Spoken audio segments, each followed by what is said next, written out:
Okay, the last mission in the Crusade.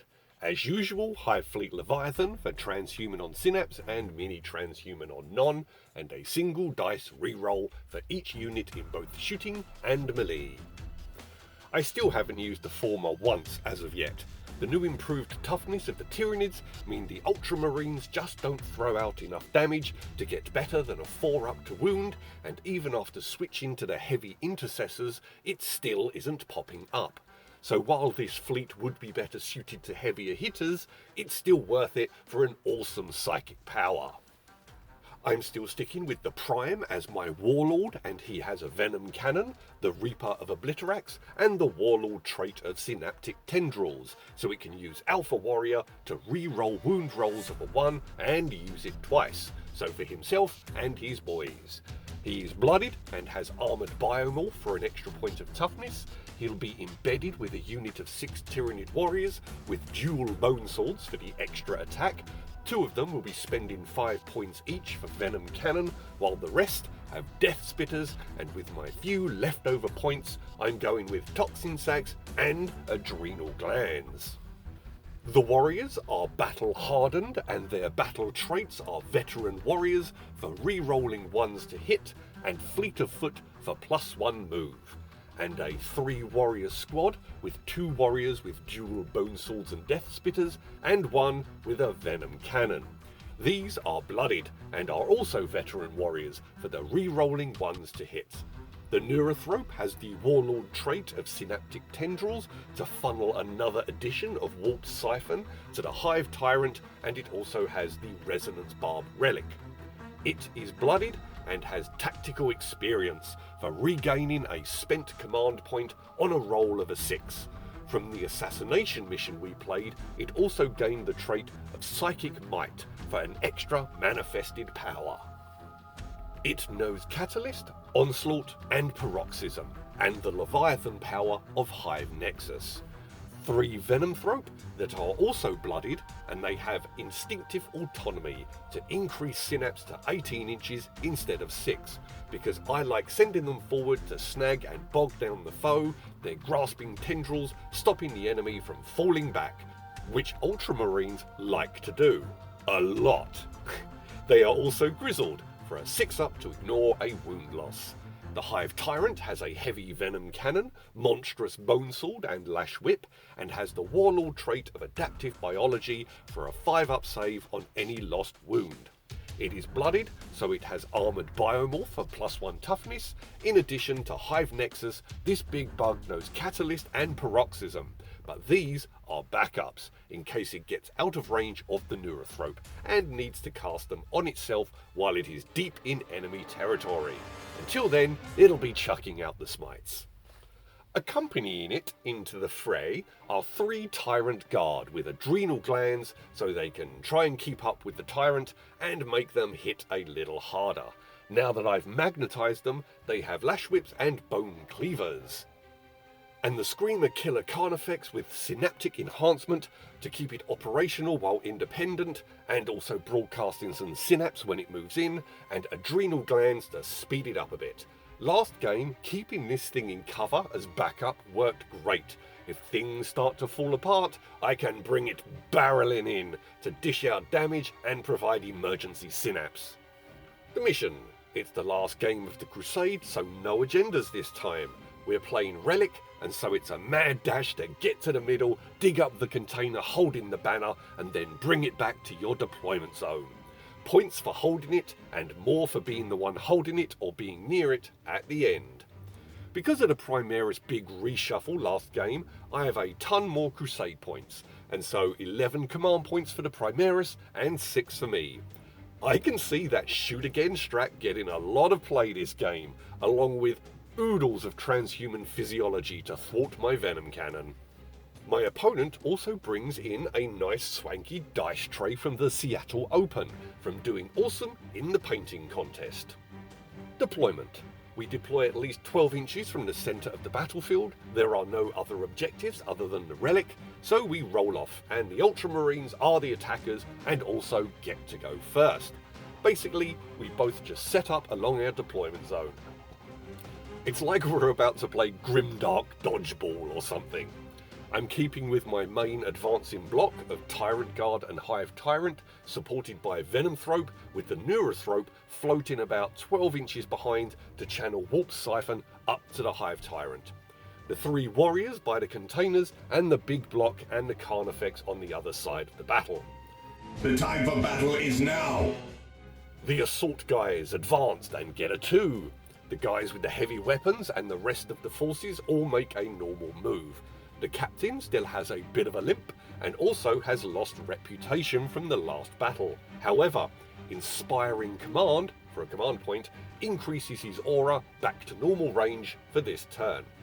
Assault weapons open up, looking for 4s because of the advance, 5s to wound on the Tyrant Guard, 4 hits, but the lack of armor penetration against a 2-up save stops anything getting through. Heavy Executor Bolters, 8 shots, 3 ups to hit, re-rolling 1s because of El Capitan, but no wounding hits. Regular Executors get 4 hits, AP -3, 3 hits go through, doing 2 damage each, and a Tyrant Guard is racked by fire and perishes, as another is reduced by 2 wounds. The guys closest to the camera open up on the 3 warrior unit with heavy bolters. Having learned my lesson from last time, I activate Reinforced Hive Node to reduce damage by 1 to a minimum of 1. Strength 5 versus Toughness 5, AP -2. I need 6s to save and get none. But with the ferocity of the weapons decreased, only 1 warrior goes down, instead of the entire unit. The rest of the Space Marines open fire, Master of Strategy for an extra point of armor penetration, 3 wounding shots, AP -2, and another warrior is felled. The heavy weapons use the Fire Again strat and aim for the Tyrant Guard. Executor heavy bolters fail to wound, and the heavy weapons get 2 wounding shots and 1 goes through to gun down another of the guard. And the captain takes a shot with his pistol but fails to wound. I activate Guide Mind for exploding 6s on missile weapons. The Hive Tyrant and the Guard and the Venomthrope all move forward. The Neurothrope moves to seek shelter behind the wall and stay within 12 inches of the Hive Tyrant. The Tyranid warriors move across into some cover, but mostly just to get a clearer shot. Catalyst on the Tyrant Guard, Hive Nexus on the Venomthrope to give them goaded to slaughter for exploding 6s in melee, and Paroxysm on the guys they will be charging to thwart their overwatch. Warp Siphon to the Hive Tyrant, who chucks out some smites. I could have used Onslaught and had the Venomthrope advance, but I'm confident in the charge roll. The Heavy Venom Cannon gets 3 hits, 3 ups to wound because it is not quite double, and this kills a Space Marine. The Warriors open up with Death Spitters, 2 6s and a feeble wound roll. Alpha Warrior lets me re-roll 1s to improve it a little bit, 5 wounding hits, 2 get through the armor to finish the wounded Marine and harm another. The Venom Cannon with the 3 warrior unit gets 2 wounding hits at AP -2, 1 hit to slay that wounded Marine. Shard Lure for a command point, and on a 6 I get it back because of Experienced Leader in the Neurothrope, and I roll a 6. Nifty. So everything gets 3d6 to charge and drop the lowest. I need an 8 or more. 2 6s and a 3 for the Hive Tyrant, and he's in. And so is the Tyrant Guard. Mental note, we're not being that pedantic here, but moving the Hive Tyrant first means he would be open for Overwatch. So in future, I need to remember to move the Guard first, and then the big guy. Defensive Focus allows everyone else to fire Overwatch, and a wounding hit from this is blocked by the Chiton. Transhuman goes up, 5 attacks, 4 strength 10 hits, and I roll 3 1s and a 2. Wow, I guess his sword arm went a little limp there. Adrenal Surge on the Tyrant Guard, and I roll another 6 to regain the command point. Damn, I wish I'd spent and used Trampling Charge on my Hive Tyrant now. Anyways, an extra attack for the Strat, and an extra attack for being within 3 inches of the big fellow. using the rending claws for armor penetration, and another terrible roll for a single hit, but it does take down another Marine. The Venomthrope need a 9 to charge, and I get 2 1s and a 2. Fell just a little short there. So much for confidence on the charge roll. Should have gone with Onslaught after all, it seems. Still, the main spear tip is in, so they are no longer an option to shoot at, and that's what's vital. The Marines pile in and get 5 wounding hits, and even with a 2-up save, 2 go through. Catalyst fouls me, and my Master Bug starts taking damage. Man, my guys are really squishy today. The chapter calls, and we answer. Having survived my rather ineffectual charge, the Marines fall back and get out of combat, and taking inspiration from this tactical retreat, the others promptly follow suit. The traumatized unit open fire, and we roll one at a time for the wounding hits, because if the Tyrant Guard goes down, the rest will start applying to the Hive Tyrant. But as it turns out, the chitin absorbs everything. The middle of the board, take aim and unleash a deluge of heavy fire that cuts down my last Tyrant Guard, and then starts eating into my Hive Tyrant. Adaptive biology fells me, and it takes 2 wounds. The captain takes a shot with his pistol, but armor blocks that wounding hit. The Ultramarines decline to charge. The Hive Tyrant moves back to get within 1 inch of the centre and begin the action to haul the Relic out of the ground. Not sure how he's going to carry it, ain't like he has fingers. Maybe the banner is stuck to his hoof like toilet paper, or he's carrying it in his maw like a dog with a stick. The Venomthrope move up so they can charge, and they also get the Hive Tyrant into their protective cloud, seeing as he is rather exposed while performing the action. The Screamer Killer rolls a 1 on the advance and moves up into obscuring. With all the attention in the middle of the board, I might have him make a dash up the flank to cause some surprise havoc. The Tyranid warriors move out to the edge of the board so they can draw aim on the troops on the other end of the battlefield, get a few shots off before the Carnifex gets his fat butt in the way. Catalyst on the Hive Tyrant, Hive Nexus on the Venomthrope again, Paroxysm on the same unit so the Venomthrope won't get overwatched. And the Hive Tyrant drops a couple of smites into the captain, which was a flaw on my part. I didn't realise that it has to be the closest unit. I was watching a Maelstrom gaming vid and heard the mention the day after this battle. There might have been another flaw because you can't do psychic while doing an action, but as we realise shortly, it has to be an infantry unit to try and get the Relic, so it doesn't matter. He's not actually doing the action anyway.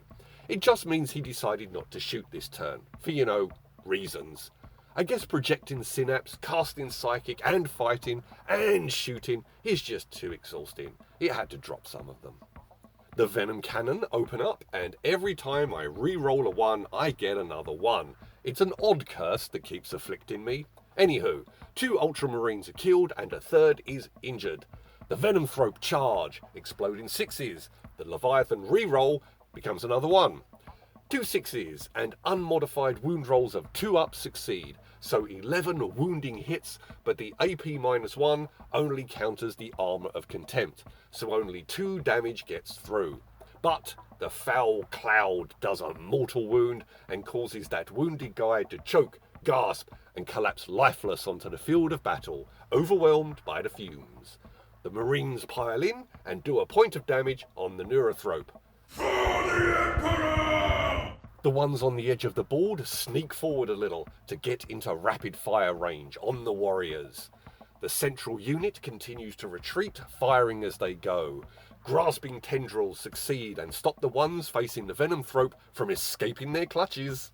The -1 to hit on the Hive Tyrant serves it well, and the first volley either misses or gets blocked by armor.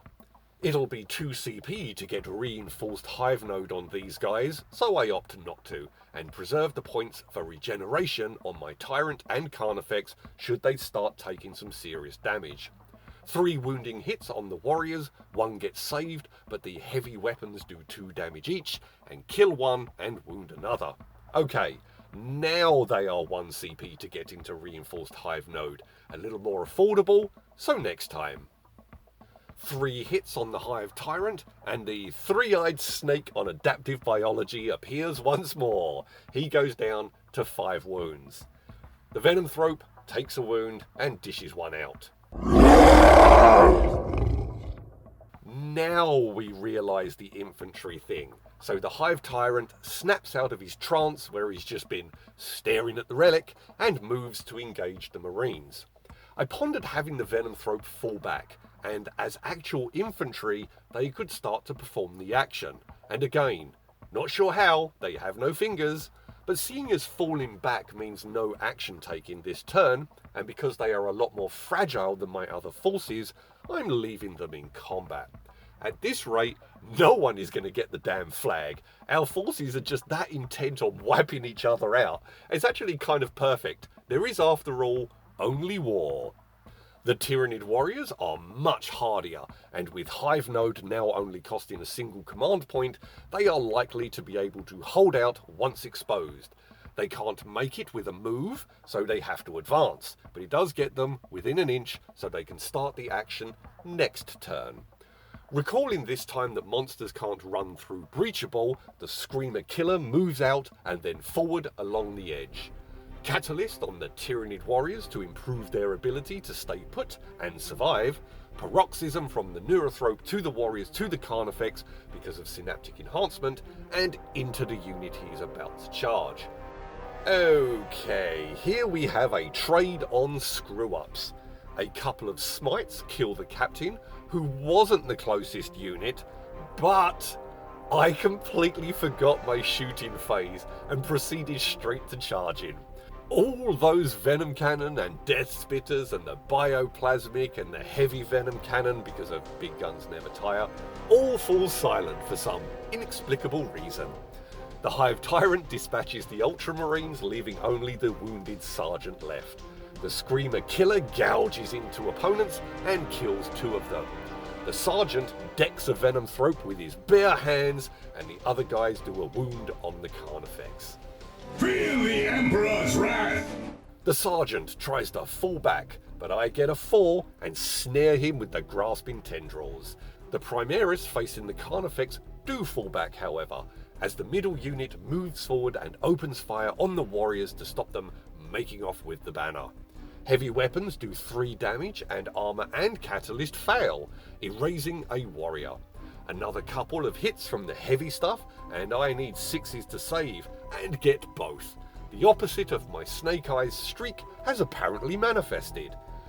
Normal weapons get a couple of hits and do a point of damage.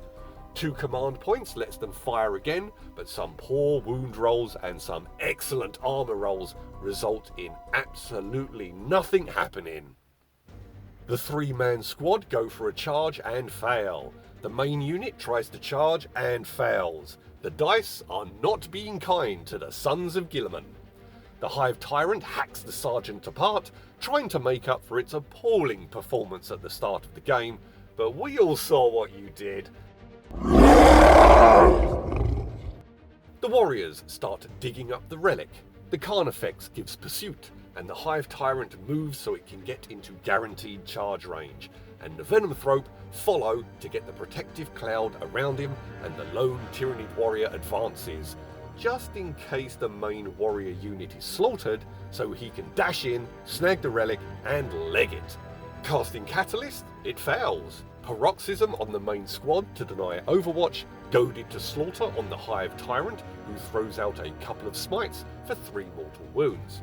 Heavy Venom Cannon, 3 hits, 1 saves, 2 Ultramarines perish. Bioplasmic Scream, 3 shots, 2 wounds, again, lot of screaming, not a lot of killing. Single Venom Cannon from the lone warrior. He has -1 to hit because it's heavy and he moved.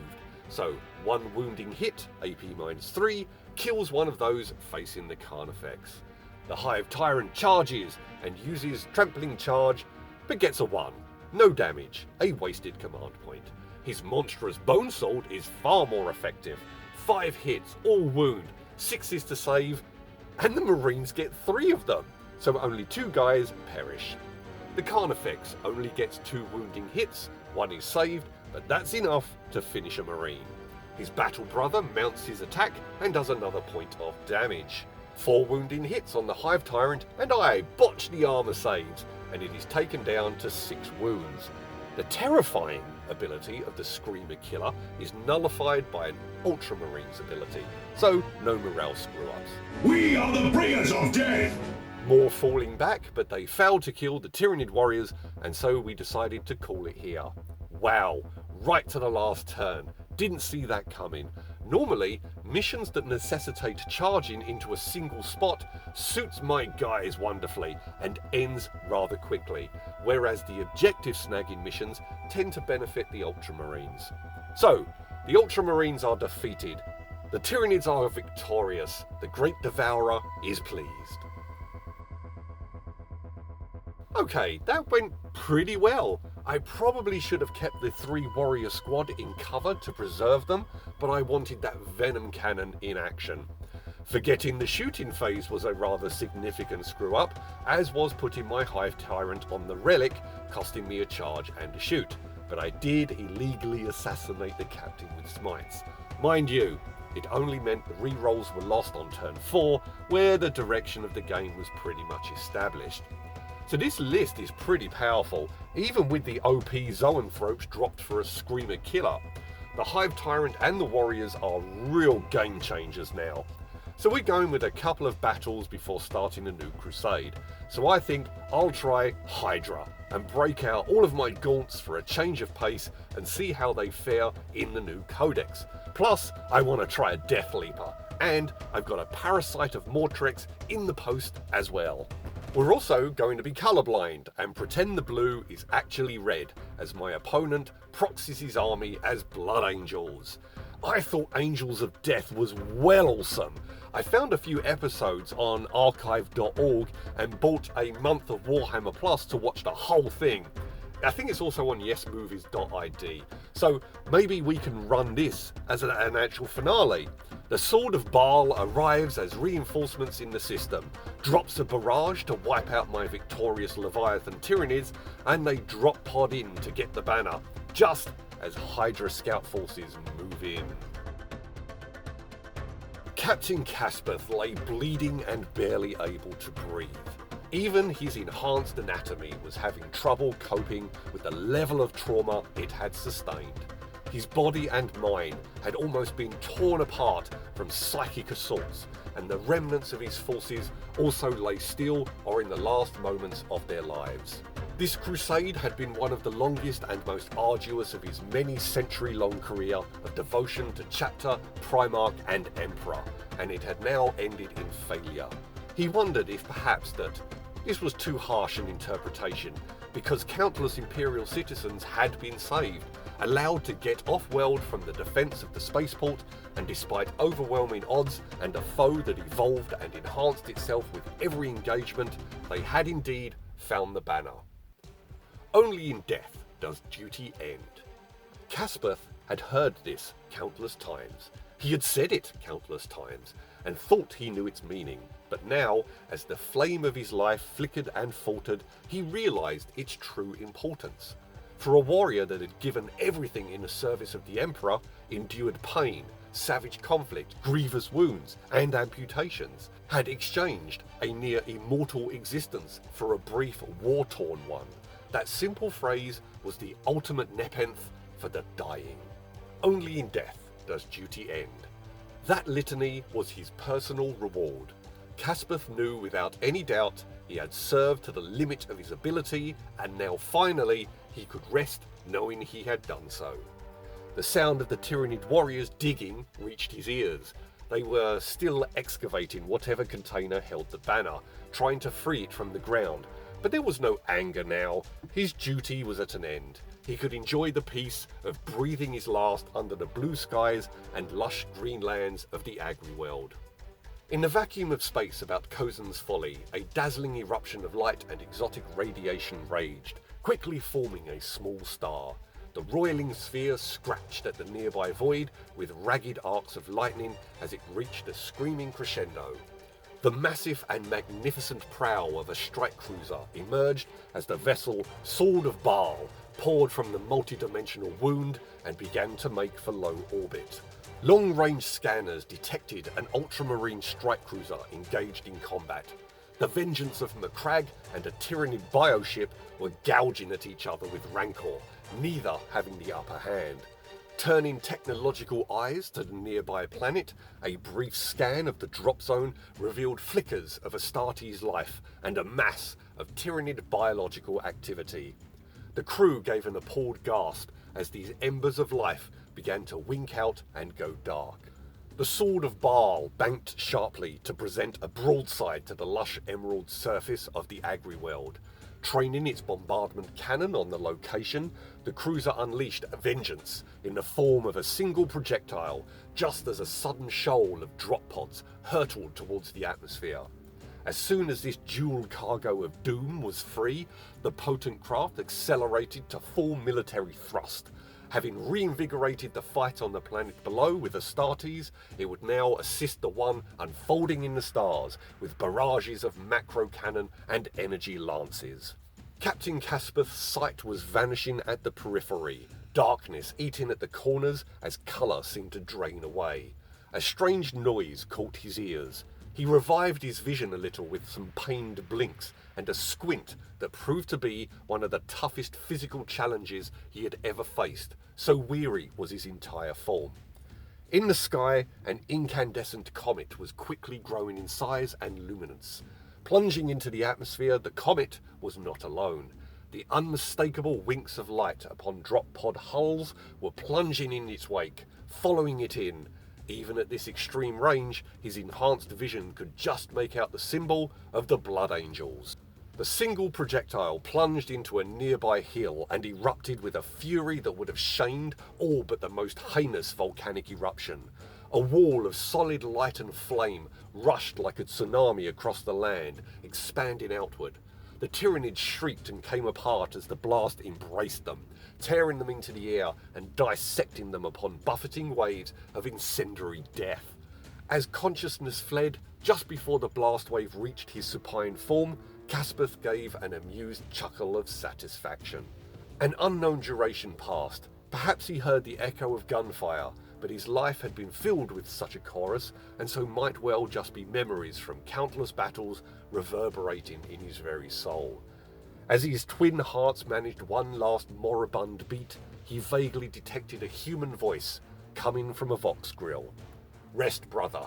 Your duty is done."